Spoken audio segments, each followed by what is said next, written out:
Everyone, good morning all of you.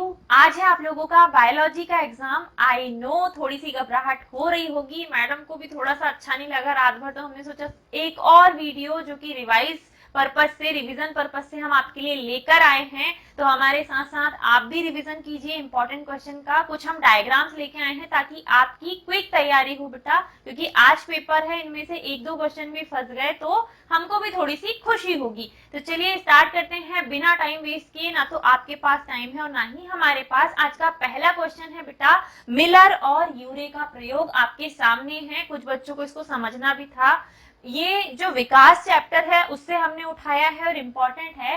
Oparin और हेल्डेन की जो रासायनिक संकल्पना थी उसकी पुष्टि हेतु मिलर और यूरे ने अपना प्रयोग किया, और इस प्रयोग के दौरान उन्होंने पृथ्वी का जो आज पृथ्वी का वायुमंडल है उसे अपनी क्या बोलते से प्रयोगशाला स्तर पर उस वायुमंडल का निर्माण किया। एक फ्लास्क के अंदर उन्होंने कुछ गैसेस को लिया जिसमें मीथेन, अमोनिया, जल की वाष्प और हाइड्रोजन थी। इन चारों गैसों को यहाँ भरकर उन्होंने यहाँ विद्युत की स्पार्किंग की।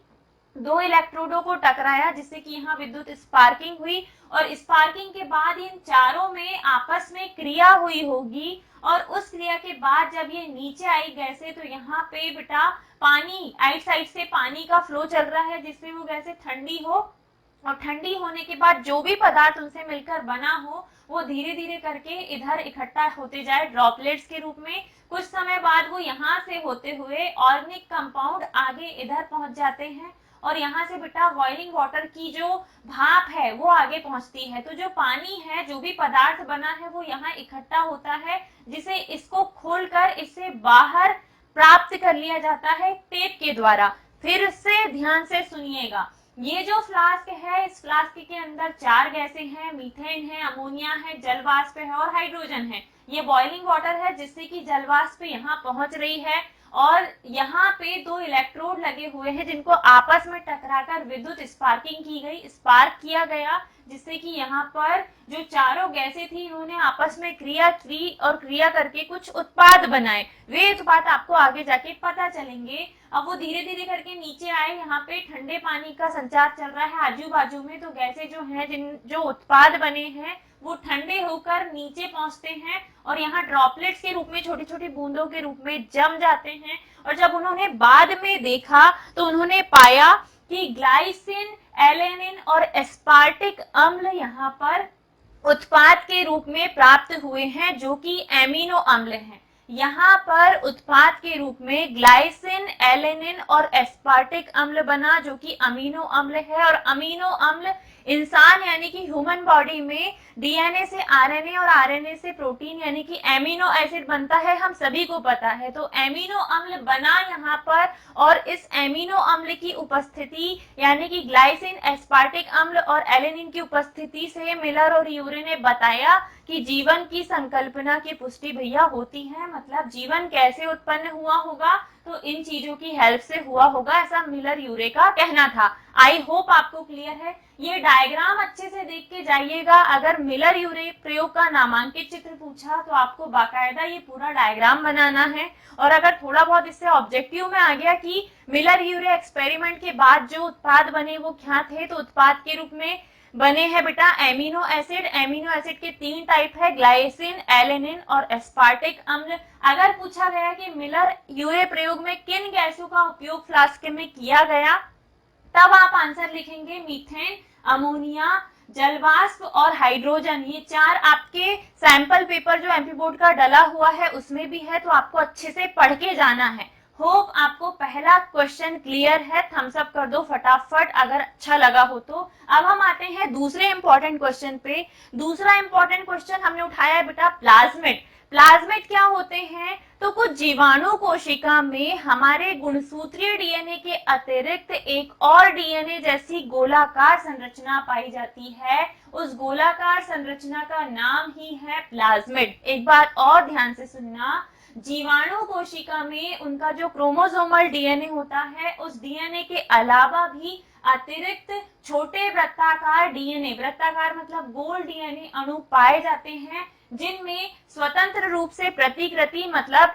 अपनी कॉपी निर्माण की क्षमता होती है और उन्हीं को प्लाज्मिड कहते हैं। इससे एक क्वेश्चन आज आपको देखने को मिलेगा, कुछ भी पूछ सकता है, चाहे वो इसके रेस्ट्रिक्शन एरिया से पूछ सकता है, इसकी उत्पत्ति से पूछ सकता है, इसके जो रेस्ट्रिक्शन एंजाइम होते हैं उससे पूछ सकता है, या फिर प्लाज्मिड का नाम पूछ सकता है। वहीं से भी कुछ भी क्वेश्चन बन सकता है, या डेफिनेशन से ही बन जाएगा कि प्लाज्मिड क्या है। तो पढ़ के जरूर जाना, एक बार समझ के जाना।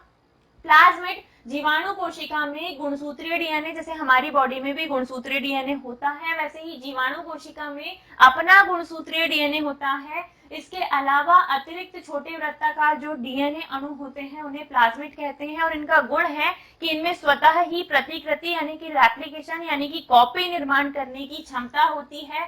जो आनुवांशिक अभियांत्रिकी यानी कि जेनेटिक इंजीनियरिंग है या डीएनए रिकॉम्बिनेट तकनीक है, मतलब डीएनए खंड को काटना, वहां लाके दूसरा डीएनए जोड़ना, फिर उसकी कॉपी निर्माण करना, जैसे हमने इंसुलिन का उत्पादन किया रिकॉम्बिनेंट डीएनए तकनीक में। उस रिकॉम्बिनेट डीएनए तकनीक में प्लाज्मिड का उपयोग क्लोनिंग संवाहक, मतलब लाने ले जाने वाला या कॉपी निर्माण करने वाला के रूप में प्लाज्मिड का उपयोग करते हैं।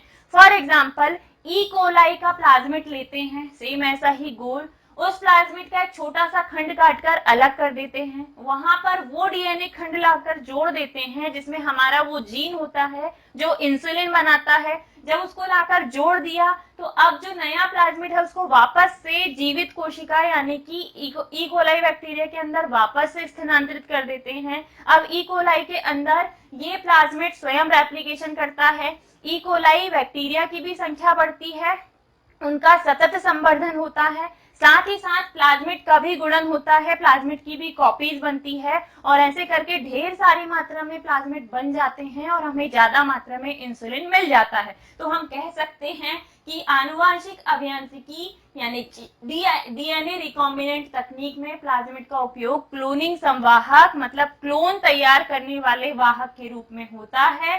क्लोनिंग संवाहक के रूप में इसका उपयोग किया जाता है। प्लाज्मिड अच्छे से देख के जाना, ये एक प्लाज्मिड का डायग्राम है जो कि है PVR322। यहाँ पर ये है बेटा इसके रेस्ट्रिक्शन एंजाइम से काटने वाले स्थल। यहाँ से अगर काटना हो तो आपको रेस्ट्रिक्शन एंजाइम EcoR1 डालना पड़ेगा, यहाँ से काटना हो तो WAM-H1, यहाँ पे PVU थर्ड, PST थर्ड, ऐसे करके बहुत सारे हैं। एक बार डायग्राम देख लेना। ये इसके रेस्ट्रिक्शन एंजाइम के स्थल है, ये इसका उत्पत्ति स्थल है, और ये रहा पूरे के पूरे प्लाज्मिड का डायग्राम जो कि आपको बना के एक बार अच्छे से देखना है। अब हम आते हैं अगले क्वेश्चन में जो कि हमने लास्ट चैप्टर से उठाया है बेटा, सहभोजिता, कॉमेंसैलिज्म या सहभोजिता क्या है। तो दो भिन्न प्रजातियों के जीवों की बीच की ऐसी पारस्परिक क्रिया जिसमें एक जीव लाभान्वित होता है और दूसरा जो साझेदार होता है उसको ना तो कोई लाभ होता है और ना ही कोई हानि। मतलब दो भिन्न अलग अलग प्रजातियों के जीव की ऐसी पारस्परिक क्रिया, दोनों के बीच में ऐसी क्रिया हो रही है कि एक जीव को तो बाकायदा पूरा पूरा लाभ हो रहा है, लेकिन जो दूसरा जीव है जो उसके साथ शेयरिंग में है, ना तो उसको कोई प्रॉफिट हो रहा है ना उसको कोई लॉस हो रहा है, मतलब लाभ भी नहीं हो रहा और हानि भी नहीं हो रही। इसी क्रिया को बेटा सहभोजिता कहते हैं। सहभोजिता में लाभान्वित होने वाले जीव प्रायः आकार में छोटे होते हैं, मतलब अगर दो जीव साथ में सहभोजी हैं तो जो लाभ लेने वाला जीव है वो हमेशा आकार में छोटा होगा। आपको ये टिप्पणी में पूछ सकता है। उदाहरण के लिए अगर किसी वृक्ष की शाखा पे कोई छोटा सा प्लांट उगा है तो जो बड़ा वृक्ष है ना, उस बड़े वृक्ष को उस छोटे से प्लांट से कोई फर्क नहीं पड़ेगा, लेकिन वो छोटा सा प्लांट बड़े वृक्ष के सहारे अपनी शाख जमा लेगा, उग जाएगा और उसको बाकायदा पोषण मिलेगा। तो जो ऊपरी रोही पौधे होते हैं, फॉर एग्जाम्पल आर्किड, ठीक है, तो ये आर्किड जो है ये जनरली आम के वृक्ष की शाखा पर उगता है, लेकिन इससे आम को कोई नुकसान नहीं होता, लेकिन आर्किड को लाभ पहुंचता है। तो ये आम और आर्किड के बीच की सहभोजी क्रिया होगी, सहभोजिता होगी। दूसरा एग्जाम्पल है मवेशी के ऊपर जो बगुला, मतलब जब कोई मवेशी चलता है उसके ऊपर आके बगुला बैठ जाता है, वो आके कीड़े मकोड़े खाता है, तो इससे मवेशी को कोई नुकसान नहीं होता लेकिन कोई लाभ भी नहीं होता, लेकिन बगुले को प्रॉफिट होता है कि उनके सहारे वो अपने क्या बोलते हैं शिकारों को ढूंढ लेता है। तो होप यू आर क्लियर कि सहभोजिता क्या है। यहाँ तक अगर समझ में आए तो फटाफट से वीडियो को लाइक करो। हम बढ़ते हैं आगे। आगे का अगला टॉपिक है बेटा परजीविता यानी कि पैरासिटिज्म। परजीविता क्या है? तो सहभोजिता का उल्टा। इसमें भी दो जीवों के बीच की ऐसी पारस्परिक क्रिया जिसमें एक जीवित जीव जो है उसको बाकायदा पोषण मिलेगा, बाकायदा लाभ मिलेगा, लेकिन दूसरे जीव को लाभ नहीं मिलता, उसको नुकसान होता है। दो जीवों के बीच की ऐसी पारस्परिक क्रिया जिसमें एक जीव दूसरे जीवित जीव से पोषण प्रदान प्राप्त करता है, परजीविता कहलाती है। परजीवी अपना पूर्ण जीवन या जीवन चक्र का एक भाग भी पोषक के शरीर पर या शरीर में ही पूरा करता है। मतलब जो परजीवी है, जो पैरासाइट है, वो जिस पर डिपेंडेंट है उसके शरीर के अंदर या उसके शरीर में ही अपना लगभग पूरा जीवन व्यतीत करते हैं, या जीवन के कुछ पल या कुछ क्षण या कुछ समय अपना उस जीवित जीव के अंदर व्यतीत करते हैं। स्पष्ट है कि परजीविता जो है इसमें एक जीव को लाभ होगा तो दूसरे को क्या होगी? हानि होगी। जिससे वो जीव अपना पोषण लेगा उसे क्या होगा? हानि, जबकि दूसरे जीव को क्या होगा? लाभ होगा, जो परजीवी जीव होगा। फॉर एग्जाम्पल जैसे कि पुष्पीय पादपों का जो परजीवी है अमरबेल, अमरबेल की अपनी कोई जड़, कोई तना, कोई पत्ती नहीं होती, लेकिन वो अपना पूरा जीवन जिस भी पेड़ के ऊपर व्यतीत करता है उस पेड़ को पूरा चूस लेता है, उससे पूरा पोषण ले लेता है। तो अमरबेल और जो पुष्पीय पादप जिसके ऊपर वो उगा है, वो दोनों के बीच की परजीविता का एक उदाहरण है। इसमें अमरबेल को लाभ होता है, जबकि दूसरा जो पुष्पीय पादप है बेटा उसको हानि होती है। तो परजीविता एक बार देख के जाना। अब हम आते हैं बेटा लैमार्कवाद। लैमार्कवाद एक बहुत ही इंपॉर्टेंट क्वेश्चन है। इसमें कुछ लाइनें आपकी बहुत इंपॉर्टेंट है जो मैं बहुत अच्छे से एक्सप्लेन करूंगी।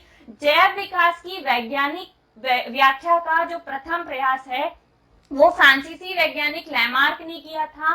लैमार्क का मानना था कि सभी जीवों में संपूर्णता प्राप्त करने की, कि हमारे पास सब कुछ हो, सारे अंग हो, हम वेल डेवलप्ड हो, इन सभी चीजों की इन सभी जीवों में पूर्ण इच्छा होती है और जीवों की विविधता और उनमें पर्यावरण के प्रति उत्पन्न अनुकूलनों के कारण होती है। अब जीव थोड़ा बहुत चेंज हो रहे हैं, इसका मेन कारण क्या है? थोड़ा बहुत पर्यावरण, थोड़ा बहुत एनवायरनमेंट बदल रहा है और वो इसके अनुसार अपने आप को ढालने का प्रयास कर रहे हैं। एक बार और ये लाइन ध्यान से सुनना कि सभी जीवों में संपूर्णता प्राप्त करने की अपने अंतर्निहित इच्छा होती है। उनके अंदर से आवाज आती है कि हम पूरी की पूरी संपूर्णता प्राप्त करें, लेकिन जीवों की विविधता उनमें जो है पर्यावरण के प्रति उत्पन्न जो अनुकूलन है उसके कारण होती है। जैसा माहौल होगा हमें वैसा अपने अनुसार वहां के माहौल के अनुसार ढलना पड़ेगा।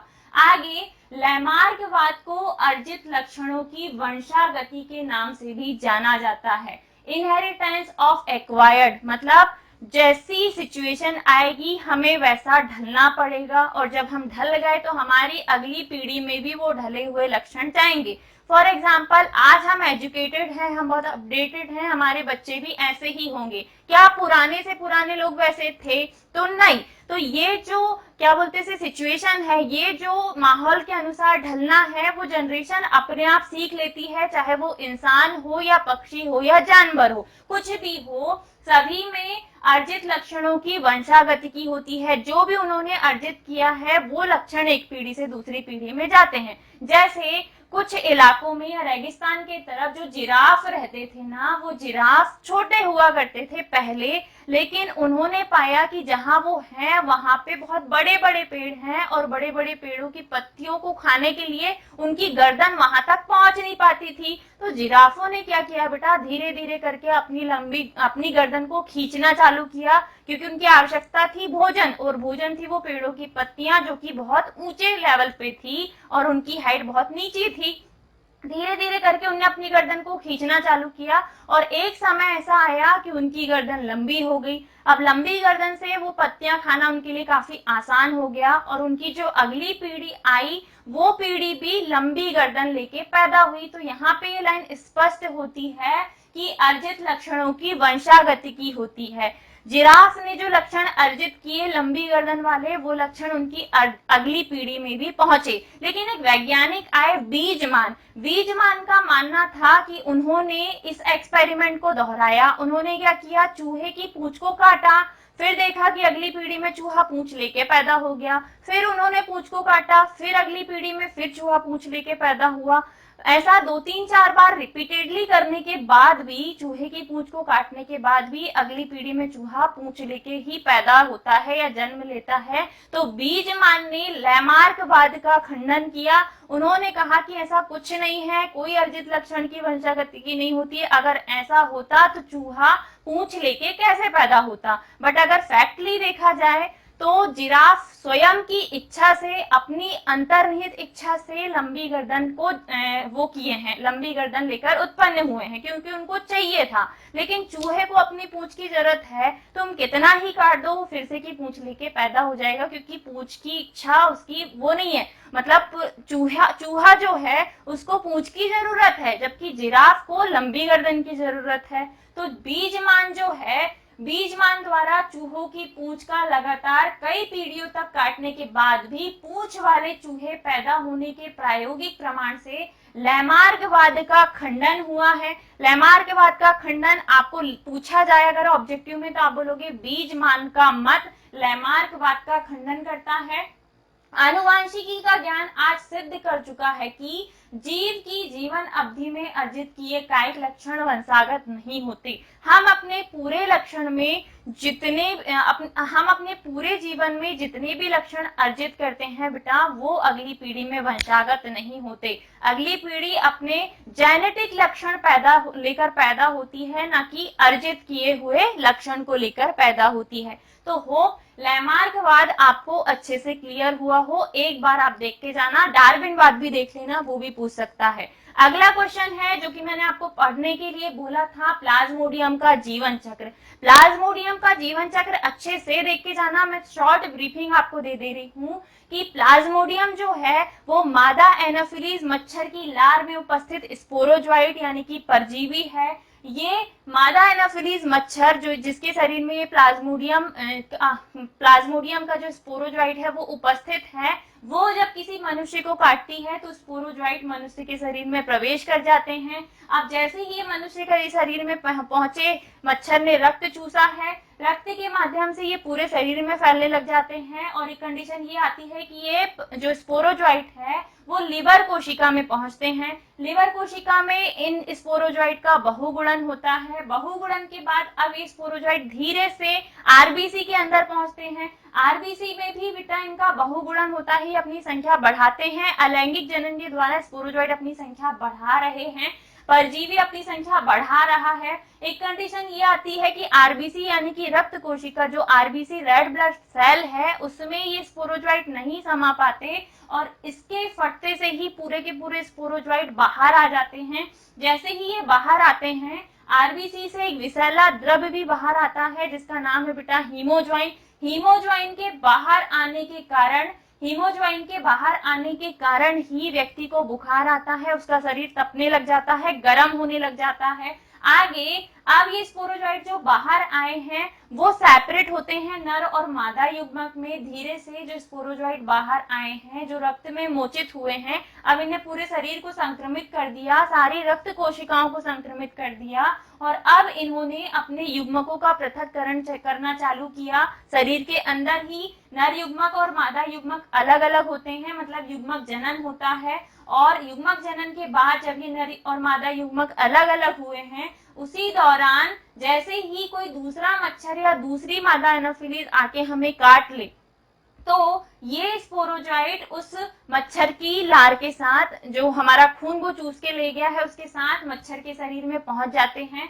इनका आगे का जीवन काल मच्छर के शरीर में होता है। ये धीरे से उसके आमाशय में पहुंचेंगे, वहां पर ये निषेचन करेंगे। निषेचन के बाद आकार में वृद्धि करेंगे और स्पोरोजोइट फिर अपनी संख्या बढ़ाएगा और बढ़ाकर वापस से अगर मच्छर किसी और को काट लेगा तो उसके शरीर में पहुंच जाएगा। इस प्रकार प्लाज्मोडियम परजीवी जो है, जो मलेरिया उत्पन्न करने वाला परजीवी है, जो कि मादा एनाफिलीज मच्छर की लार में पाया जाता है, वो अपना जीवन चक्र मच्छर से शुरू करके मनुष्य के शरीर में रक्त से खत्म करके फिर वापस से मच्छर के शरीर में पहुंच के इस प्रकार अपना जीवन चक्र मच्छर मनुष्य ऐसे करके कंप्लीट करता है। एक बार मेरा इस पर फुल वीडियो है, चाहो तो वो देख सकते हो, अदरवाइज याद हो गया है तो बस क्विक रिवीजन करो और जाओ। याद रखने वाली बात सिर्फ इतनी है कि मलेरिया जो होता है वो मादा एनाफिलीज मच्छर के काटने से होता है। मादा एनाफिलीज मच्छर की लार में स्पोरोजोइट होते हैं। प्लाज्मोडियम जो है वो एक प्रकार का परजीवी है जिसके कारण मलेरिया फैलेगा। आगे जब रक्त कोशिकाएं फटती है तो विषैला द्रव जो बाहर आता है उसका नाम है बेटा हीमोज्वाइन। हीमोज्वाइन के बाहर आने के कारण ही व्यक्ति को बुखार आता है और बुखार आने के कारण उसका शरीर गर्म होना चालू हो जाता है। तो एक बार ये डायग्राम अच्छे से देख के जाना, फ्लो चार्ट आपको बना के आना है। अब हम आते हैं अगले क्वेश्चन पे जो कि है बेटा सिंगल सेल प्रोटीन या एकल कोशिका प्रोटीन। इंपॉर्टेंट क्वेश्चन है, पूछ सकता है, ध्यान से देख के जाओ। एकल कोशिका प्रोटीन यानी कि सिंगल सेल प्रोटीन प्रमुखतः सूक्ष्म जीवों से प्राप्त किया जाता है। सूक्ष्म जीवों की वृद्धि से प्राप्त जीव भार जो प्रोटीन, विटामिन, खनिज जैसे पोषक पदार्थों का समृद्ध स्रोत है, एकल कोशिका प्रोटीन कहलाते हैं। एक मिनट में देख लूं कि आप लोगों को दिख रहा है या नहीं। यस, दिख रहा है। चलिए कंटिन्यू करते हैं। एकल कोशिका प्रोटीन यानी कि सिंगल सेल प्रोटीन प्रमुखतः सूक्ष्म जीवों से प्राप्त प्रोटीन है। सूक्ष्म जीवों से बिल्कुल निचोड़ के प्राप्त करते हैं ताकि किसी को, जैसे प्रोटीन पाउडर जो मार्केट में आते हैं, हम खूब घोल घोल के दूध में पीते हैं कि हमको मोटा होना है, वो जो प्रोटीन पाउडर है बेटा वो सिंगल सेल प्रोटीन का ही एक एग्जांपल है जो कि सूक्ष्म जीवों से प्राप्त किया जाता है, जिसको खा पीकर आप खूब मोटा होते हो। तो ध्यान से सुनना, सूक्ष्म जीवों से प्राप्त होते हैं और सूक्ष्म जीवों की वृद्धि से जब वो ग्रोथ करते हैं तो उनका जो जीव भार है उससे इस प्रोटीन को प्राप्त किया जाता है। ये प्रोटीन विटामिन, खनिज जैसे पोषक पदार्थों का ये समृद्ध स्रोत होता है। कौन? सूक्ष्म जीव, जिनसे ये प्राप्त कर रहे हैं हम। सामान्यतः कुछ सूक्ष्म जीव नीचे दिए गए हैं जिनसे हम एकल कोशिका प्रोटीन प्राप्त करते हैं। पहला एग्जांपल है मिथाइलोफिलस, मिथाइलोट्रोपस, इससे सिंगल सेल प्रोटीन प्राप्त किया जाता है। याद रखना, मिथाइलोफिलस, मिथाइलोट्रोपस से सिंगल सेल प्रोटीन प्राप्त करते हैं। फ्यूजेरियम प्रजाति का जो कवक है इससे भी बेटा क्वार्न नामक प्रोटीन प्राप्त किया जाता है। फ्यूजेरियम प्रजाति के कवक से क्वार्न नामक प्रोटीन प्राप्त किया जाता है। तीसरा है ऑर्थोस्पाइरा मैक्सिमा, जो कि बाजार में स्पाइरुलिना के नाम से बहुत ज्यादा बिकता है। ये ऑर्थोस्पाइरा मैक्सिमा जो है वो प्रोटीन पाउडर में मिक्स किया जाता है और ये स्पाइरुलिना के नाम से बाजार में बेचा जाता है। तो ये था एकल कोशिका प्रोटीन या सिंगल सेल प्रोटीन, जिसका एक बार आपको रिवीजन करके जाना है। खाद्य श्रृंखला, खाद्य जाल भी पढ़ लेना। अब आते हैं हम मानव और कपी में अंतर। मानव और कपी में अंतर पूछा जा सकता है या फिर ऑब्जेक्टिव में इनकी जो ब्रेन कैपेसिटी है बेटा वो शायद पूछ सकता है। तो एक बार देख के जाना, मानव जो है ये 2 पैरों से चलते हैं जबकि कपी 4 पैरों से चलते थे। मानव के पास 2 हाथ 2 पैर हैं, कपियों के पास हाथ नहीं 4 पैर ही हुआ करते थे। फिर अगर मुद्रा की बात की जाए तो मानव सीधा खड़ा होता है क्योंकि इसकी रीढ़ की हड्डी सीधी होती है या हल्की सी कर्व लिए होती है, जबकि कपी एकदम झुक के, एकदम रीढ़ की हड्डी बिल्कुल मुड़ गई है, ऐसी यू शेप हो गई है, ऐसे कपी चलते थे। कपी झुक के चलते थे, पूरा झुक के चलते थे, आधा शरीर उनका झुका हुआ रहता था। मानव सीधा खड़ा होकर सीधा चलता है। अगर कपाल गुहा यानी कि मस्तिष्क कैपेसिटी की बात की जाए तो मानव का जो मस्तिष्क की कैपेसिटी है वो 1450 सीसी की है। गाड़ी वाले सीसी की बात नहीं हो रही है, गाड़ी की सीसी अलग होती है जो बाइक्स होती है। हमारे जो दिमाग का सीसी है ना, इंजन, दिमाग का इंजन, इसकी कैपेसिटी है बेटा 1450 सीसी। जबकि अगर हम कपियों की बात करें तो उनमें लगभग 400 से 500 सीसी का दिमाग हुआ करता था। वो दिमाग का इस्तेमाल ही नहीं करते थे। दिमाग का एक रूल है, जितना घिसोगे उतना बढ़ेगा, जितना एक्टिवेट करोगे उतना ज्यादा काम करेगा। तो दिमाग को अच्छे से चलाओ और आज का पेपर अच्छे से लिख के आना और प्रूफ कर देना मेरे को कि मैडम हम मानव ही हैं, कपी नहीं है ना। तो इससे ही याद रखना कि मानव का जो कपाल गुहा का आयतन है, जो मस्तिष्क की क्षमता है वो 1450 सीसी की थी, कपियों की 400 से 500 सीसी सीखी है।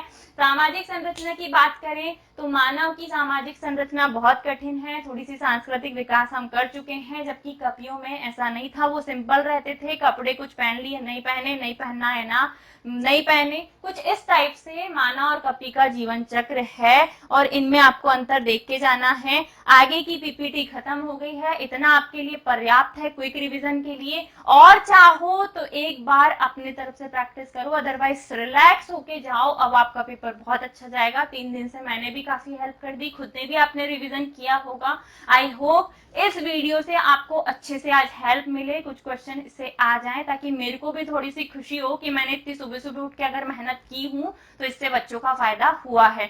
अच्छे से पेपर दीजिएगा कॉन्फिडेंस के साथ, आपको सब कुछ याद हो गया है। बी कॉन्फिडेंस, जब तक खुद को ये भरोसा नहीं दिलाओगे ना कि मुझे आता है, तब तक पेपर कभी अच्छा नहीं जाता। एक टाइम के बाद हमें ये फील हो जाना चाहिए कि अब मुझे सब कुछ याद हो गया है, अब मैं तैयार हूँ पेपर के लिए, तैयार हूँ एग्जाम देने के लिए और मेरा पेपर बहुत अच्छा जाएगा। और मैं मतलब 100 में से 80, 100 में से 90, 100 में से 95, जिनका 70 का होता है तो 70 में से 70, 70 में से 68, 69 नंबर लेके आऊंगा, ये जिद है मेरी।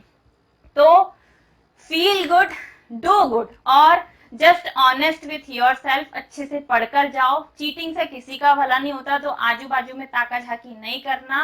आपने जितना पढ़ा है पर्याप्त है बेटा, अच्छे से पेपर दीजिएगा। आके मेरे से शेयर जरूर कीजिएगा कि आपका पेपर कैसा गया। Best wishes to all of you, अच्छे से पेपर दो, बहुत अच्छा करो। Bye bye, take care, Radhe Radhe, good luck.